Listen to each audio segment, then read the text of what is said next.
Грозица, Германия. Второто парче за този дом. Да просперира, да са щастливи в него, да се раждат деца. Имаме и ергени в крайна сметка тук. Да не спят. Да!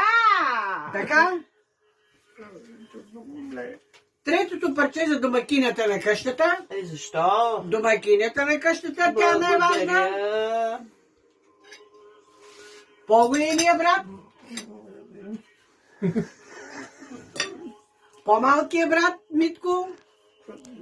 Тук за гостуващата величка. И тук за всички други, които обичат тази къща. И това, и пиленцето остана за тези, които обичат къщата. Е така, както пиленцето хвърчи, така щастие да има в тая къща. И да хвърчиме. Като птици да кацат щастието на тая къща. Хайде сега да видим в кого е паричката. Дай Боже, амин. Дай Боже, амин, не е в нея. Паричката няма страшно.